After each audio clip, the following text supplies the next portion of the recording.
Bismillahirrahmanirrahim. Assalamualaikum warahmatullahi wabarakatuh.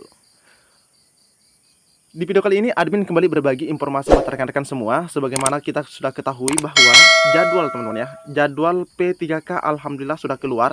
Admin sudah share di video sebelumnya. Namun banyak sekali pertanyaan terkait yang bisa mendaftar. Termasuk apakah swasta bisa mendaftar? Apakah saya yang seperti ini bisa mendaftar? Nah, dan lain-lain teman-teman ya. Nah, jadi admin mengambil suatu pertanyaan yang seringkali ditanyakan teman-teman ya. Dan nanti kita cek bersama-sama dan admin juga akan jawab bersama-sama sesuai dengan jadwal yang sudah dikeluarkan oleh BKN. Jadi admin berpesan kepada rekan-rekan semua, Bapak Ibu yang lagi menonton, silahkan disimak videonya dengan baik, jangan di skip agar tidak salah dalam memahami informasi yang admin bagikan. Jika ada suara-suara berisik, abaikan saja. Oke teman-teman ya. Nah, pada saat admin membuat video ini, ternyata di portal P3K Guru itu belum diupdate terkait jadwal seleksi CASN 2024. Padahal ini sudah keluar teman-teman ya, jadwal ini sudah keluar. Yang mana bisa kita lihat juga nanti. Nah, selanjutnya admin akan perlihatkan terkait dengan pertanyaan yang seringkali muncul di kalangan rekan-rekan yang sering nonton video di channel ini. Nah, ini ada pertanyaan 4 jam yang lalu, pertanyaan di kolom komentar channel ini ketika mereka melihat jadwal teman-teman ya.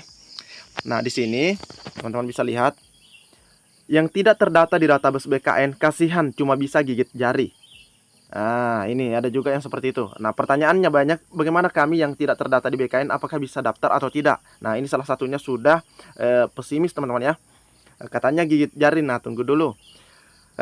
Di sini semoga Tendik TMT 2 tahun non database BKN bisa ikut serta mengikuti seleksi dan lolos menjadi P3K. Nah, dia mengatakan semoga Tendik yang TMT-nya sudah 2 tahun dan dia juga tidak masuk dalam database.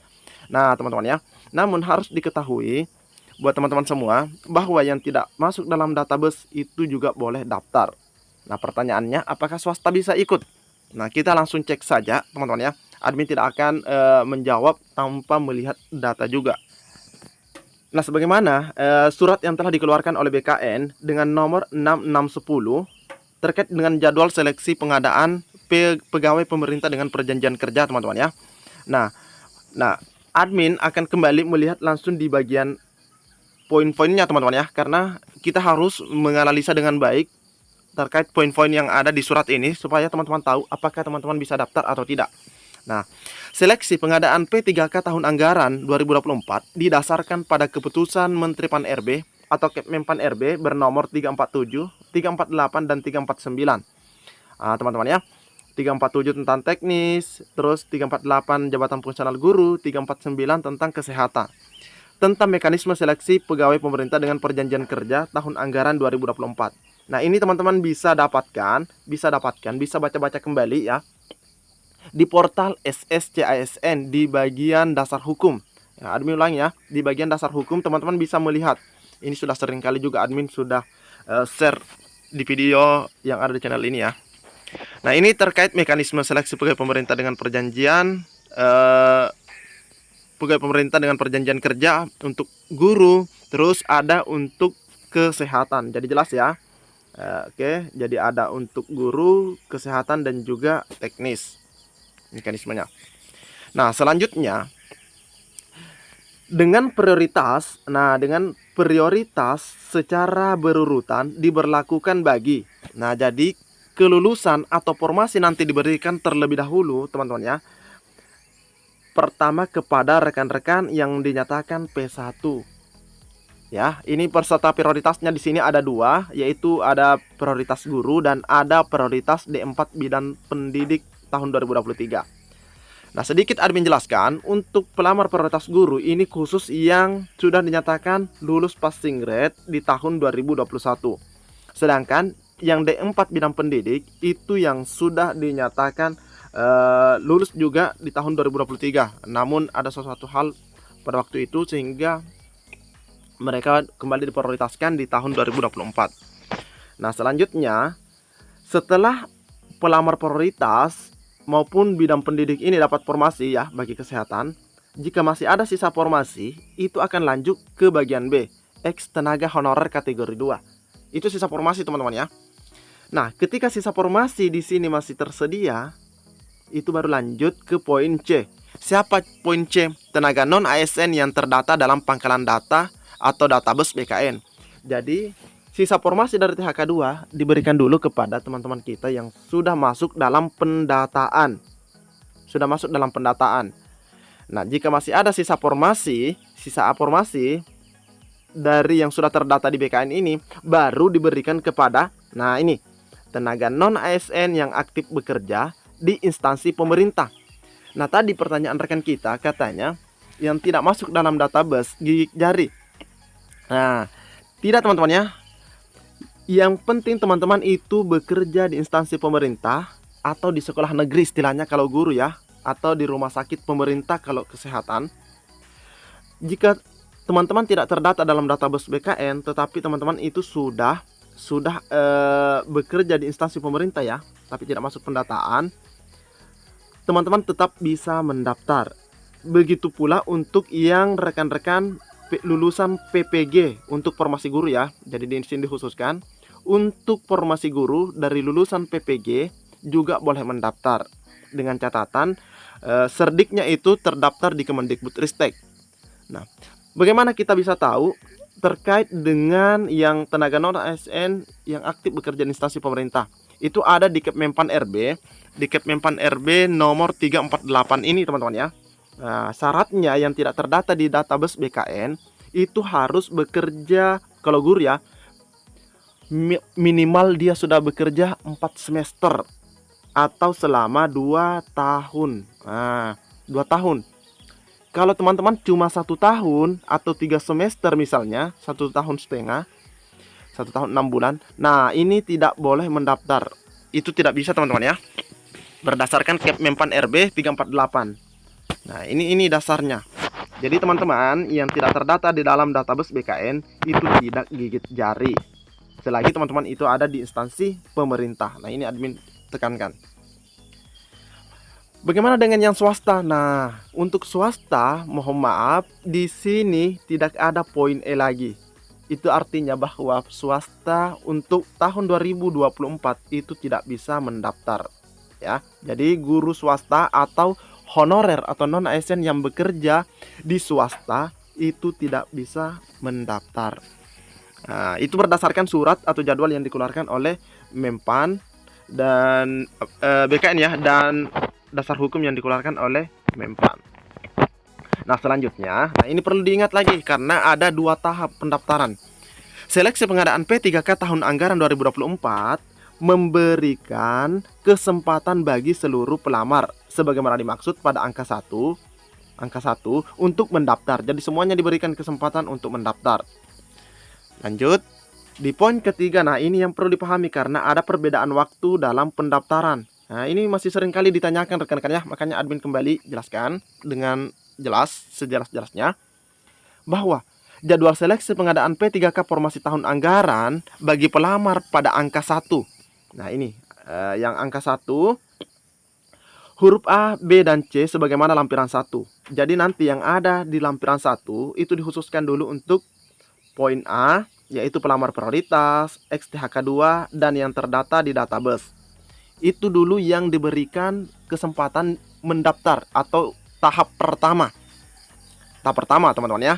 Sedangkan jadwal seleksi pengadaan P3K bagi pelamar pada angka 1 huruf D, yaitu teman-teman yang tidak masuk dalam database,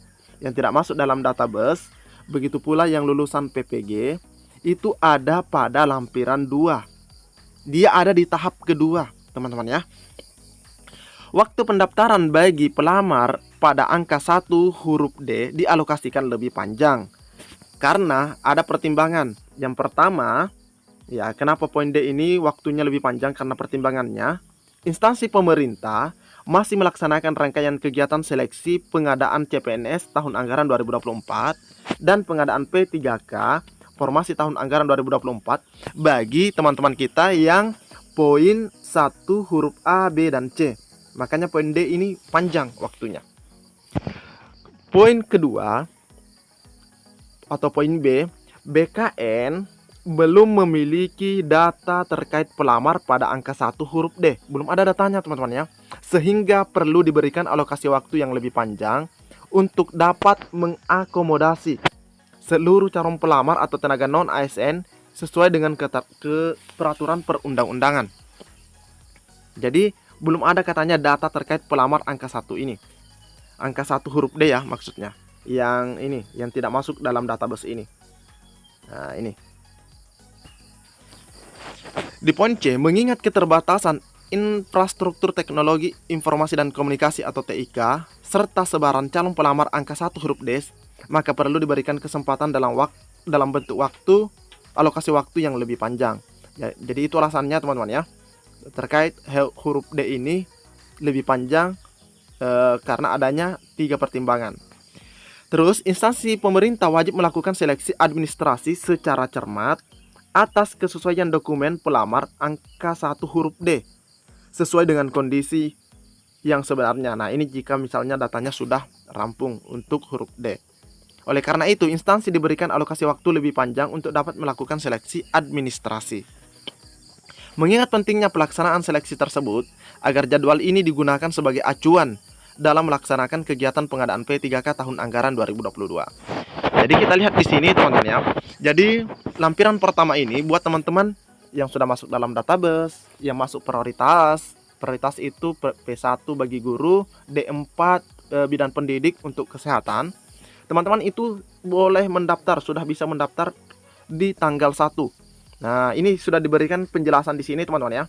Jadwal seleksi pengangkatan P3K 2024 bagi pelamar prioritas, yaitu pelamar prioritas guru dan D4 bidang pendidik tahun 2023. Terus ada tenaga honorer kategori 2 dan ada tenaga non ASN yang terdata dalam database BKN. Nah, jadi teman-teman yang masuk kriteria poin 1 ABC atau yang ada di sini ya, yang masuk dalam kriteria sini. Nah, ini teman-teman jadi acuan untuk mendaftar ya. Nah, ini jadwalnya.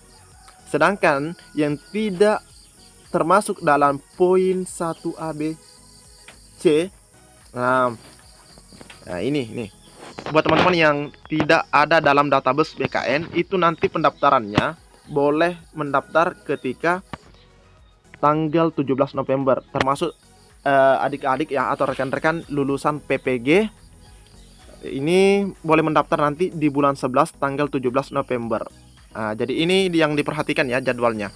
Karena teman-teman pasti tahu, Min, aku tidak pernah ikut pendaftaran, aku tidak masuk dalam pendaftaran. Nah, ini teman-teman ya. Jadi ini jadwal lampiran kedua ini khusus yang tidak masuk dalam database. Nah, untuk swasta sekali lagi admin sampaikan, mohon maaf, swasta itu belum diberikan kesempatan ya.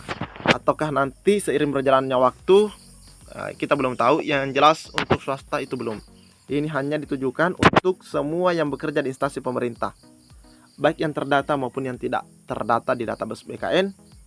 Itu ditujukan, atau jadwal ini ditujukan untuk yang ada di instansi pemerintah. Semoga bisa dipahami teman-teman ya. Oke, nanti admin akan kembali mengecek lagi terkait portal SSJSN, dan teman-teman silahkan pantau terus saja channel ini. Admin akan terus berbagi info update. Oke, cukup sekian informasi yang dapat admin bagikan di video kali ini. Lebih dan kurangnya admin mohon maaf. Assalamualaikum warahmatullahi wabarakatuh.